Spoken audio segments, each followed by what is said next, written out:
Good morning everybody, MD school के YouTube channel पर आपका स्वागत है। आज का हमारा जो टॉपिक है ज्यामिति, जियोमेट्री। तो इसमें हम बेसिक्स कंसेप्ट्स ऑफ रेखागणित, जो अपना ज्योमेट्रिकल पार्ट्स है, उसको हम देखेंगे। तो इसमें हम सबसे पहले देखते हैं एक रेखा क्या होती है। एक रेखा जिसकी कोई चौड़ाई नहीं होती, ओनली लंबाई होती है, ठीक है। वो अपरिमित रूप से बोथ साइड कहीं भी, ये ए हो गया, बी हो गया, ये कहीं भी दोनों साइड में कितनी भी बढ़ सकती है, इसे हम लाइन या रेखा बोलते हैं। दूसरा पॉइंट आता है हमारे पास रेखाखंड। रेखाखंड मीनिंग एक रेखा का खंड का मतलब पार्ट्स, एक लाइन का जो पार्ट्स होता है उसे हम बोलते हैं रेखाखंड, जिसके दोनों के दोनों एंड पॉइंट या अंत बिंदु हमें प्राप्त हो। एक ऐसी रेखा जिसके दोनों अनंत बिंदु हमें पता होता है उसे हम रेखाखंड बोलते हैं। उसके बाद हमारे पास पार्ट्स आता है किरण।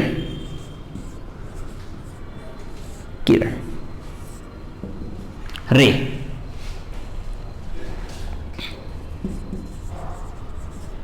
जिसका हमारा इनिशियल पॉइंट, स्टार्टिंग बिंदु तो हमें पता है कि, परंतु एंडिंग पॉइंट्स हमें नहीं पता, उसे हम बोलते हैं किरण या रे। जिसका एक पॉइंट्स का हमें पता होता है परंतु दूसरा हमारा अपरिमित रूप से होता है, असीमित होता है, उसे हम बोलते हैं किरण। उसके बावजूद हम, ठीक है, पार्टीशंस हमने किया, रेखा की लाइन, फिर रेखाखंड किया, फिर हमने किरण की। उसके बाद हमारे पास या इसका हम पार्ट्स में जो ज्योमेट्री कर रहे हैं, ज्योमेट्री में हमारा आज का टॉपिक है लाइन एंड एंगल्स।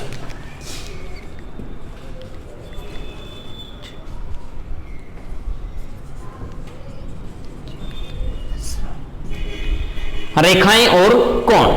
तो इसमें हमारा हम प्रोसीजर करते हैं कोन्स पे, एंगल्स, कोन्स। जब दो किरणें किसी पॉइंट्स पर एक दूसरे के ऊपर झुकाव होता है तो उसे हम बोलते हैं कोण। लाइक जैसे एक किरण हमने ये की, ये किरण थी, ए पॉइंट से स्टार्ट होगी, ठीक है, हम ले लेते हैं, ये बी ले लेते हैं, दूसरी किरण होगी ये, जो इनका ये झुकाव है, इसका सी पॉइंट ले लिया गया, जो झुकाव है इसे हम बोलते हैं एंगल या कोण। इसको जो हमारा रिप्रेजेंटेशन है, ऐसे हम एंगल ए बोल सकते हैं, या हम इसको सी ए बी, या यहां से स्टार्ट करेंगे तो वही बात है बी ए सी, ये हमारा कोण होता है। अब हम इन कोन्स की टाइप्स करेंगे कि हमारे एंगल्स कितने टाइप्स के हैं, तो उनको हम देखते हैं। तो सबसे पहला जो हमारा कोण है उस पर चलते हैं।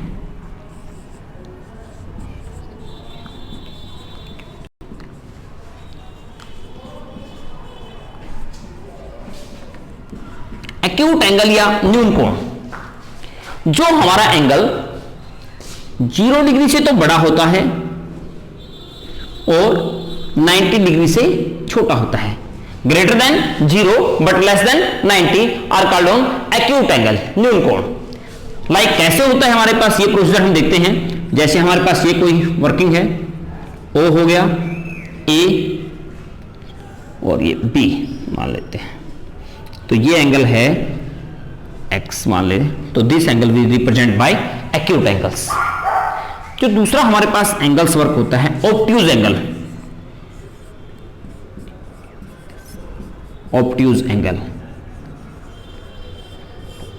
या इसको हम बोलते हैं अधिक कोण।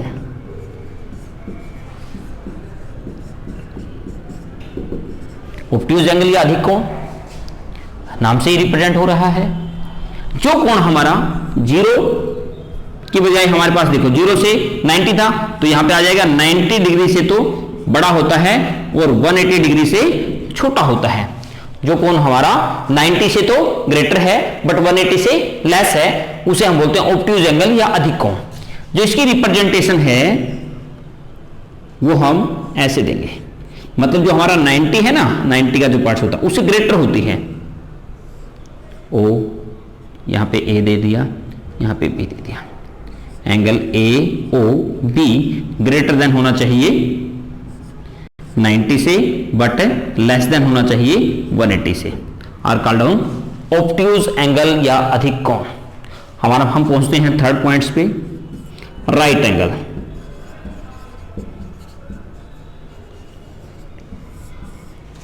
इसको हम बोलते हैं हिंदी में समकोण। जो कोण कंप्लीटली 90 डिग्री का होता है, जो कोण हमारा पूरा पूरा 90 डिग्री का होता है, those angles is equal to 90 degree are called down right angle या समकोण, लाइक दिस।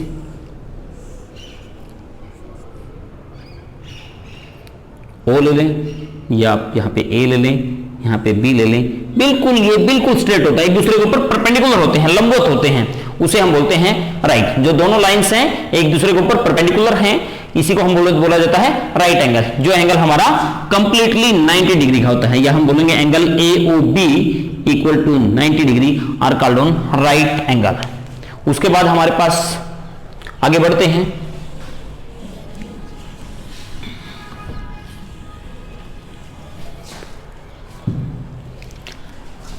हमारे पास लगभग फोर्थ पार्ट्स पे हम पहुंच चुके हैं। उसके बाद हम बोलेंगे लाइन एंगल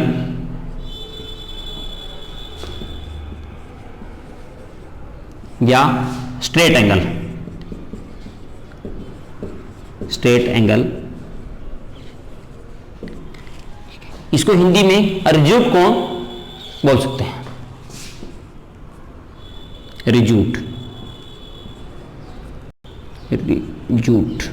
कोण। नॉर्मल भाषा में हम इसको रेखीय कोण भी बोल सकते हैं।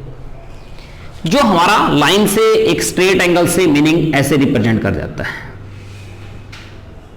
जो एंगल हमारा 180 डिग्री का होता है, those angles are equal to 180 degree are called on line angle, straight angle, या इसको हम रिज्यूट कोण या रेखीय कोण भी बोल सकते हैं। सब मेरे ख्याल से कोशिश कर रहा हूं कि समझ में आ रहा होगा। ठीक है, कहीं से पॉइंट्स को दिक्कत आती है तो तुरंत मैसेज में डाला करें, कमेंट डालें, उसको आपको नेक्स्ट कंसेप्ट के साथ या उसी टाइम आपके व्हाट्सएप पे डालेंगे तो उसी टाइम आपको तुरंत उसका सॉल्यूशन मिलेगा। उसके बाद हमारे पास लाइन्स एंगल्स के बाद हम आगे बढ़ते हैं फिफ्थ पार्ट पे जो हम पहुंच गए। फिर आता है हमारे पास रिफ्लेक्सिव एंगल।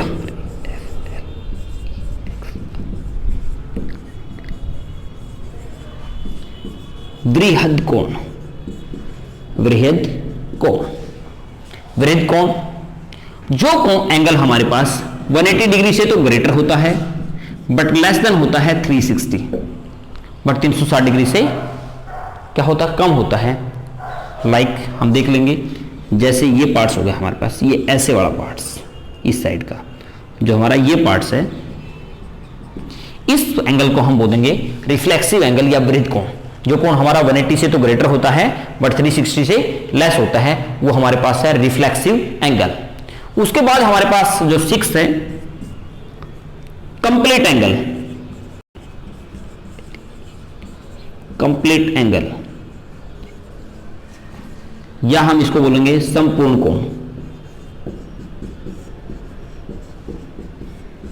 जो कोण कंप्लीटली इक्वल टू 360 होता है, लाइक दिस, ये तो पूरा पूरा एंगल हो गया, तो इसे हम बोलते हैं 360 डिग्री और कॉल्ड ऑन कंप्लीट एंगल। जो कोण हमारा पूरा पूरा 360 डिग्री का है उसे हम बोलते हैं कंप्लीट एंगल या संपूर्ण कोण। आगे बढ़ते हैं, अब हम पेयर्स में एक बात करेंगे, एंगल्स को पेयर्स में देखेंगे कि क्या क्या इनके पेयर्स वर्क करते हैं।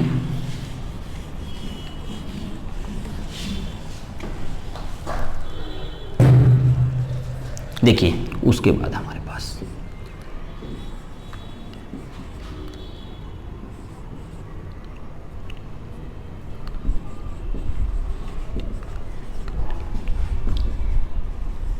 कंप्लीमेंट्री एंगल, इसको हम हिंदी में बोलते हैं पूरक कोण।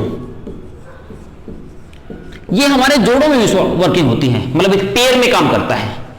कंप्लीमेंट्री एंगल या पूरक कोण, जिन दो कोणों का जोड़ हमारा, मान लीजिए एंगल ए ले लिया, एंगल बी ले लिया, those two angle whose sum is equal to 90 degree.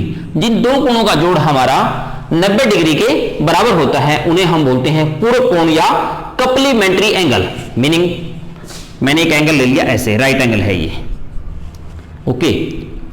हमारे पास वर्किंग ओ ले लेते हैं, ये ए ले लेते हैं, ये बी ले लेते हैं, और ये हमने इसके अंदर सी ले ली। एक एंगल तो ये हो गया, एक एंगल ये हो गया। मान देता हूं मैं ये एंगल आपका ए है, ये एंगल आपका बी है।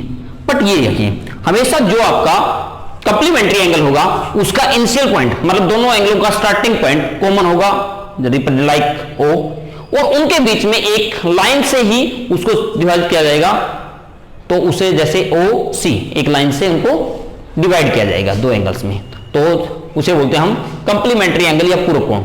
जिन दो एंगल्स का सम क्या होता है 90 डिग्री होता है, उसे हम बोलते हैं पूरक कोण या कप्लीमेंट्री एंगल। उसके बाद नेक्स्ट है हमारे पास सप्लीमेंट्री।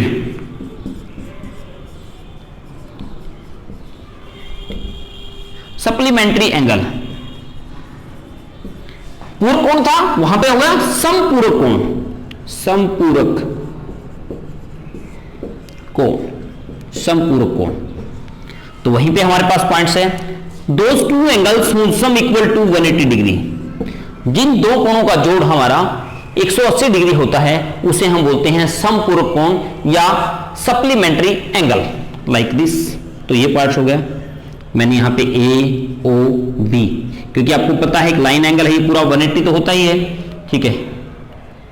ये सी ले लिया, मैंने माना कि this angle is equal to x, this angle is equal to y, but complete angle is on 180 degree, तो then x plus y equal to 180।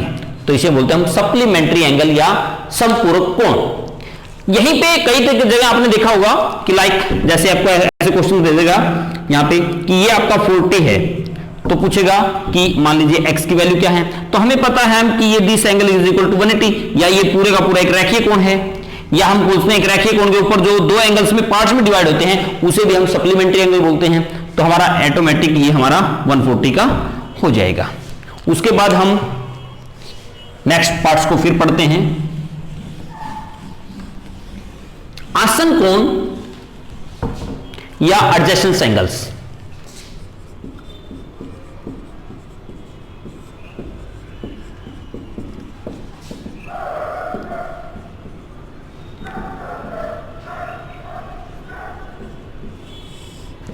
Meaning कोई भी टू एंगल्स का पेयर, ठीक है, जो एक दूसरे को टच करते हुए होते हैं उन्हें हम बोलते हैं एडजेसेंट एंगल्स, या एक दूसरे के नजदीक की जो पार्ट्स। मान लीजिए मैंने एक एंगल तो ये दे दिया ओ ए बी दे दिया, दूसरा ऐसे ही करते हुए सी दे दिया, ठीक है। जो एंगल जिनका कॉमन पॉइंट्स ओ इनिशियल पॉइंट्स हो और इनके बीच में एक रेखा का से डिवाइड किया गया हो, पार्ट्स में डिवाइड किया गया, उसे हम बोलते हैं एडजेसेंट एंगल्स या आसन कोण। एक दूसरे को टच करते हुए जो कोण होते हैं जिनके बीच में एक ही रेखा का डिफरेंस होता है, तो उसे हम बोलते हैं आसन कोण या एडजेसेंट एंगल।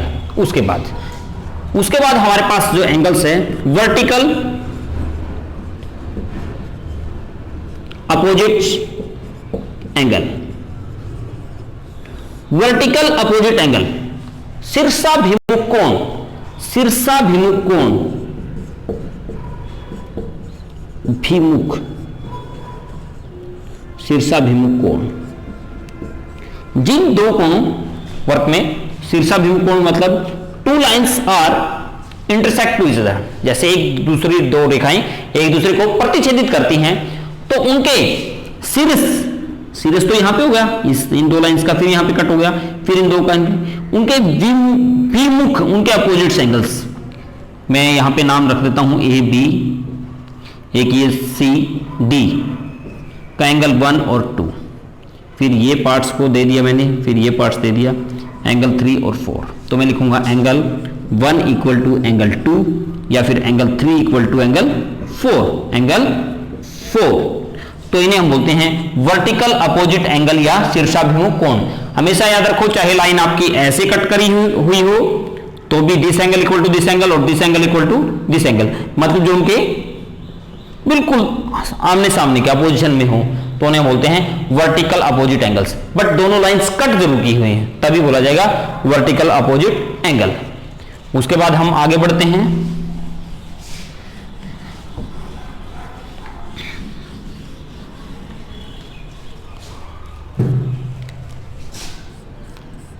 देखिए, दो लाइंस हमारी एक दूसरे के पैरेलल हैं, समानांतर रेखाएं। वे रेखाएं जिनके बीच की दूरी हर जगह पर समान रहती है, ठीक है। जैसे हम इसको लेके चलें तो बिल्कुल हर जगह समान मिले तो उसे हम बोलते हैं पैरेलल लाइंस या समानांतर रेखाएं। परंतु एक रेखा जब इनको ऐसे प्रतिच्छेदित करती है, मान लीजिए ये आपकी लाइन M थी, ये आपकी N थी, ये आपकी L थी, एक ये प्रतिच्छेदित करती है, उस लाइन को हम बोलते हैं इंटरसेक्टिंग लाइन। तो यहां पे हमारे बहुत से एंगल्स के बारे में हम डिस्कस करेंगे। तो हमेशा दो लाइंस एक दूसरे पे कट करते हैं तो वहां पे 4 एंगल्स कन्वर्ट होते हैं, लाइक एंगल 1, 2, 3, 4, कट किया तो वही 5, 6, 7, 8 हो गया। तो यहां पे देखेंगे अब हमारे जो इंटरनल एंगल्स, इंटरनल दो लाइंस हैं उनके इंटरनल अंदर की तरफ 3, 4, 5, 6 हमारे इंटरनल एंगल हो गए, अंदरूनी हो गए। यदि हम बोले एक्सटर्नल एंगल, बाह्य कोण, बाह्य बाहर की साइड 1, 2, 7 और 8 हमारे एक्सटर्नल एंगल्स हो गए। तो यहां पे हम कुछ एंगल्स के बारे में डिस्कस करेंगे। सबसे पहले हमें डिस्कस करता हूं, बोलते हैं अल्टरनेट एंगल्स, एकांतर कोण।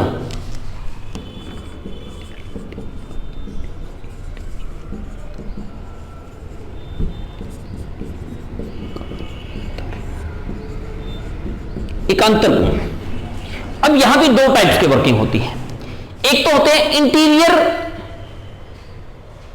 इंटीरियर अल्टरनेट एंगल्स, एक होते हैं एक्सटीरियर, जो हमारे एक्सटीरियर मतलब बाह्य एक्सटीरियर, ठीक है, एक्सटीरियर अल्टरनेट एंगल्स। एक तो इंटीरियर और एक हो गई एक्सटीरियर, अंतः एकांतर कोण और बाह्य एकांतर कोण। तो हम तो उसके बारे में डिस्कस करते हैं। Angle 3 equal to 4, sorry angle 3 equal to 6 और एंगल 4 इक्वल टू 5,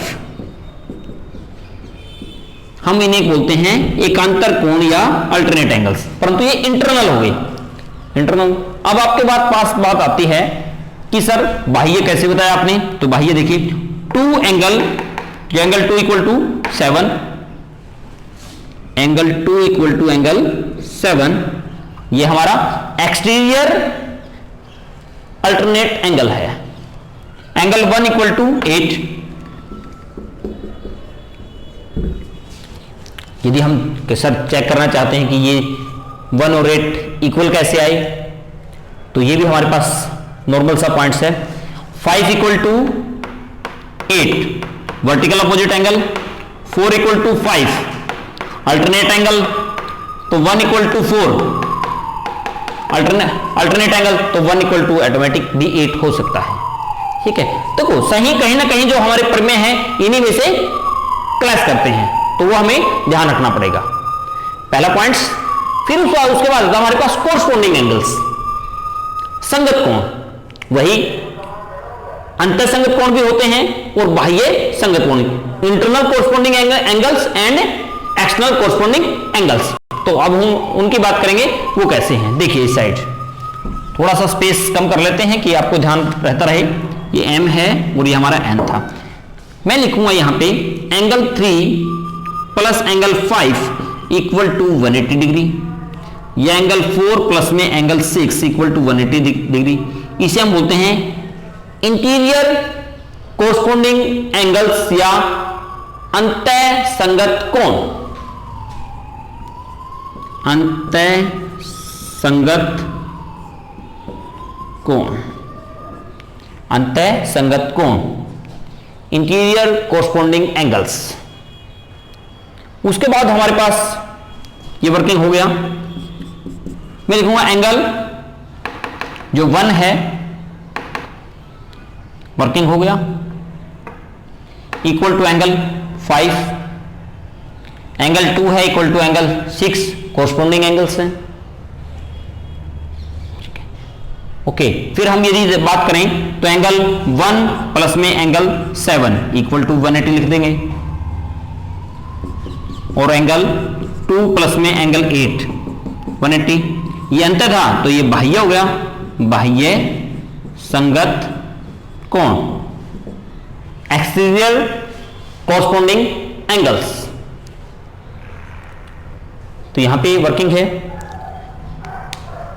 मेरे ख्याल से लगभग हमारे एंगल्स का पार्ट्स हमारा कंप्लीट है। कुछ छोटा हो तो आप कमेंट बॉक्स में आप डाल सकते हैं, हम उसको ब्रीफली समझाने की कोशिश करेंगे। आज के लिए इतना ही, धन्यवाद। नेक्स्ट वीडियो में मिलते हैं।